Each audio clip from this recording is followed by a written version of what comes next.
सभी को नमस्कार। मेरा नाम उदय सिंह है। हम यहाँ हर वीडियो में मैथ्स के एक एक टॉपिक को लेकर के उनको कवर करेंगे और उनकी जो क्वेरीज आएंगी उनको भी क्लियर करेंगे। आज maths class 9th chapter number 2 polynomials start करते हैं। इसमें सबसे पहले हमें ये डिस्कस करना ज़रूरी है कि पॉलिनोमियल्स कहते किसे हैं। पॉलिनोमियल्स ऐसी टर्म्स जिसमें वेरिएबल भी हो, कांस्टेंट भी हो, जिनको हम कोएफिशिएंट भी कहते हैं। तो mix of the coefficient and variables, but variables single variables होना चाहिए, एक वेरिएबल्स होना चाहिए। उसके बेस पर हम पॉलिनोमियल्स की स्टडी करेंगे। तो सबसे पहले हम बात करते हैं कि what is the polynomials. Polynomials में हम बात करते हैं कि जनरल टर्म्स हम यदि लिखें तो यहाँ a n x to the power n plus a n minus one x to the power n minus one plus a n minus two a to the power n, और ये आगे हम terms continue कर सकते हैं। बहुत सारी terms लिख सकते हैं जब तक हमारे पास x की पावर 0 ना हो जाए। यदि हम इनको लिखना चाहेंगे तो इसकी जो लास्ट टर्म होगी वो कहीं हमारे पास जो होगी वो x की टर्म्स x की पावर 0 होगी, जो कांस्टेंट टर्म्स होती हैं। अब यहाँ सेकंड पॉइंट है कि ये जो x टू दी पावर 0 है ये कांस्टेंट टर्म्स है। कांस्टेंट टर्म्स में यहाँ हमारे पास कोई ओनली न्यूमेरिकल वैल्यू होगी। एज हम बात करते हैं कांस्टेंट पॉलिनोमियल्स की, तो कांस्टेंट पॉलिनोमियल्स में क्या होगा, एज कोई कांस्टेंट होगा बट इसके प्रोडक्ट में क्या होगा, प्रोडक्ट में x की पावर 0 होगी। इस टाइप की टर्म्स को हम कहते हैं constant terms, constant polynomials. Second, linear polynomials as px ax plus b की फॉर्म में हो सकता है, x प्लस 2 हो सकता है, x माइनस 3 हो सकता है। इस टाइप में जो पॉलिनोमियल्स होते हैं हमको हम कहते हैं लीनियर पॉलिनोमियल्स। लीनियर से मतलब होता है power of variable is 1। Second है क्वाड्रेटिक पॉलिनोमियल्स, जिसमें ax square plus bx plus c या फिर x square plus x plus 1 इस टाइप से हम लिख सकते हैं, जिसमें पावर ऑफ वेरिएबल 2 है, उसको हम क्वाड्रेटिक पॉलिनोमियल्स कहते हैं। देन यदि पावर हमारे पास 3 आ जाए, ax cube plus bx square plus cx plus d, तो हम उसको कहेंगे क्यूबिक पॉलिनोमियल्स।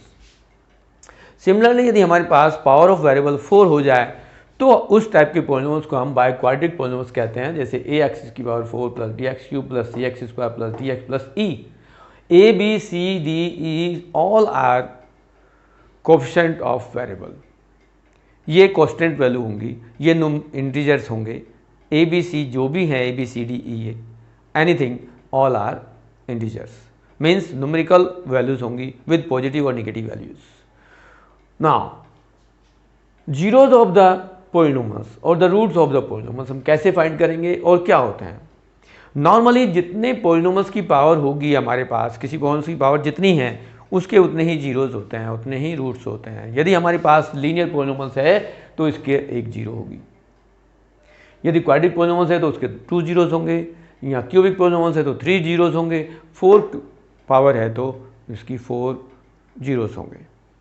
एज यदि हम लीनियर पॉलिनोमियल्स की बात करेंगे तो एक्स प्लस बी, इसको हम जीरोज कैसे फाइंड करेंगे, हम कंसिडर करेंगे P x equal to 0, means ये पॉलिनोमियल 0 होना चाहिए।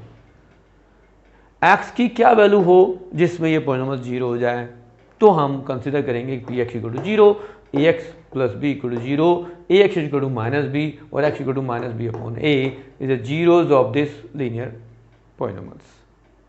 यदि क्वाड्रेटिक पॉलिनोमियल्स है तो हमारे पास 2 जीरोज मिलेंगे, 2 जीरोज में मीन्स x की वैल्यू 2 होंगी। क्यूबिक पॉलिनोमियल्स है तो उसमें 3 वैल्यूज मिलेंगी, और बाय क्वाड्रेटिक है तो उसमें 4 मिलेंगी। नेक्स्ट पॉइंट आता है रिमाइंडर थ्योरम। रिमाइंडर थ्योरम से हमारा मतलब होता है रिमाइंडर फाइंड करना। किसी पॉलिनोमियल्स को किसी दूसरे पॉलिनोमियल से डिवाइड करेंगे तो समथिंग, कुछ क्वोशिएंट आएगा और कुछ रिमाइंडर भी आएगा। जिस पॉलिनोमियल्स को हम डिवाइड करते हैं उसको डिविडेंड कहते हैं, जिससे करते हैं उसे डिवाइजर कहते हैं, जो रिजल्ट आता है उसे क्वोशिएंट कहते हैं, और बाकी जो बचता है उसे रिमाइंडर कहते हैं। तो यहाँ डिविडेंड, डिवाइजर, क्वोशिएंट और रिमाइंडर। इन केस यदि हम ये कंसिडर कर लें कि यहाँ x की वैल्यू अल्फा है तो हम यहाँ कंसिडर करेंगे कि x equal to minus alpha, और x को यदि हम कहें कि यहाँ पर एक इसका x प्लस अल्फा से हम यदि इस डिवाइड करें इसको, तो क्या होगा?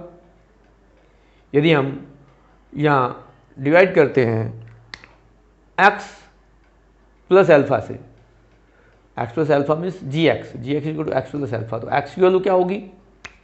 यहाँ x की वैल्यू को यदि हम लेंगे, यदि माइनस लेते हैं यहाँ पर, तो ये x equal two plus alpha होगा, और यहाँ हम यूज करेंगे अल्फा माइनस अल्फा, तो ये जीरो हो जाएगा, ये टर्म जीरो हो जाएगी। इन केस ये जीरो हुआ, क्यू एक्स इंटू जीरो हो जाएगा, हमारे पास क्या मिलेगा?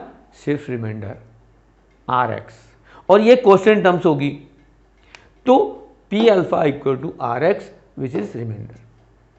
Now come to the factor theorem. Factor theorem क्या है? यदि हमारे पास कंसिडर किया जाए या एक फैक्टर कहा जाए कि ये एक फैक्टर है ऑफ किसी अदर पॉलिनोमियल्स के, एज के G X is a factor of P X, as यदि हम ये कह दें कि जी एक्स पी एक्स का एक फैक्टर है, तो यहाँ रिमाइंडर की वैल्यू जीरो होनी चाहिए। एज पी अल्फा मीन्स यहाँ पर x की वैल्यू को अल्फा ले लें, तो ये P alpha equal to zero, तो R x also zero, means कब x इक्वल टू अल्फा होगा? तब जब x को अल्फा लेंगे तो यहाँ पर आएगा पी एक्स जीरो हो जाएगा, पी अल्फा जीरो हो जाएगा, और रिमाइंडर भी जीरो हो जाएगा। यदि रिमाइंडर जीरो हो जाता है तो यू से दैट कि x minus alpha is a factor of P x. In case यदि किसी फैक्टर थ्योरम या रिमाइंडर थ्योरम में हम ये बात करें कि कोई और वैल्यूज पर भी हम रिमाइंडर फाइंड करें, तो कैसे करेंगे? यहाँ हमने क्या लिया था? x को अल्फा लिया था। यदि हम x को माइनस अल्फा ले लें तो यहाँ पुट कर सकते हैं, माइनस बी अपॉन पुट कर सकते हैं, बी अपॉन ए माइनस बी अपॉन ए, डिफरेंट वैल्यूज x की यहाँ लेकर के हम कह सकते हैं कि ये इसके जीरोज हैं, और वहाँ पर रिमाइंडर हमारा जीरो आना चाहिए।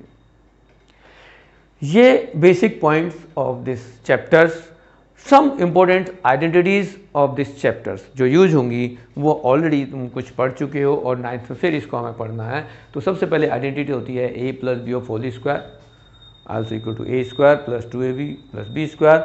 यदि माइनस मिलेंगे a minus B of whole square to a square minus 2ab plus B square. a plus B और a माइनस बी को प्रूव करेंगे तो ये a square minus b square होता है। then x plus a x plus b also x square plus a plus b x plus ab। Similarly यदि हमारे पास यहाँ साइन दोनों पॉजिटिव हैं तो यहाँ इन दोनों में एक पॉजिटिव है एक निगेटिव है, तो यहाँ टर्म्स आएगी x square plus a minus b x minus A b. In case यदि a निगेटिव आ जाए b पॉजिटिव हो, मतलब x minus a into x plus b, then x square plus b minus a x minus A b. Similarly यदि both factors में हम x minus a और x minus b ले, means यहाँ दोनों नेगेटिव साइन है, तो क्या होगा? यहाँ पर x square minus a plus b into x और माइनस माइनस प्लस ए बी हो जाएगा। इस टाइप के फैक्टर्स हमें रिवर्स इस आइडेंटिटी को लाना होगा, इस तरह के फैक्टर्स हमें यूज करने पड़ेंगे, मिडल टर्म ब्रेक करके हमें यूज करना होता है। जब हम चैप्टर्स करेंगे, चैप्टर्स में क्वेश्चन होंगे, तो इस टाइप के हमें आइडेंटिटीज यूज करनी पड़ेंगी। Cubic sum of the two terms का क्यूब करना है, ए प्लस बी और होल क्यूब, तो वो A cube plus 3ab A plus B plus A cube, और A cube plus 3a square B plus 3ab square plus B cube. और यदि हम इसको इंटरचेंज कर दें, A cube plus B cube लाएंगे तो ये इंटरचेंज हो जाएगा, A plus B of whole cube minus 3ab A plus B. Same यदि हम a प्लस बी कॉमन लेते हैं, a प्लस बी, तो A square minus A B plus B square. ये identity as a factors of A cube plus B cube आगे use होगी। a minus B of whole cube, A cube minus 3ab, a minus B cube. Also we can write of A cube minus 3a square B plus 3ab square minus B cube. In case A cube minus B cube की हम result निकालें, A cube minus B cube की identity use करेंगे, आगे question book में है वो करेंगे, तो a minus B of whole cube plus 3ab a minus B, और a माइनस बी यदि हम कॉमन ले लें यहाँ से, तो ये second factor a square plus A B plus B square आएगा। एक इम्पोर्टेंट प्रॉपर्टी है जिसमें sum of three numbers of square करेंगे, as A square plus B square plus C, A plus B plus C of whole square, A plus B plus C of whole square equal to a square plus B square plus C square plus 2ab plus 2bc plus 2ac। But ये जो property है, ये most important property है जो तुम्हारे exam में कई बार अक्सर आती है, कहीं ना कहीं डायरेक्ट और इनडायरेक्ट में ये पूछी जाती है, यहाँ तक कि ये एक इतनी इंपॉर्टेंट प्रॉपर्टी है तो इस पर बेस्ड क्वेश्चन आता ही आता है। A cube plus B cube plus C cube minus 3abc also equal to A plus B plus C, और सेकेंड फैक्टर है A square plus B square plus C square minus A B minus B C minus A C. In case A plus B plus C zero हो जाए, if A plus B plus C zero, तो right hand side also zero, ये सब right hand side zero हो जाती है, तो क्या होगा, then A cube plus B cube plus C cube minus 3abc की राइट हैंड साइड जीरो हो गई। देन 3abc को यदि हम राइट साइड में शिफ्ट करेंगे तो एक नया फॉर्मूला बनता है जिसको हम यूज करेंगे A cube plus B cube plus C cube equal to 3abc, और इसके बेस पर हम बहुत सारे क्वेश्चंस स्टार्ट करेंगे। इस चैप्टर का सारा जो समरी है वो यही है, और इसके बेस पर आप क्वेश्चनों को कर सकते हो। अगले क्लास में या अगला टॉपिक हम करेंगे तो उनमें क्वेश्चन डिस्कस करेंगे।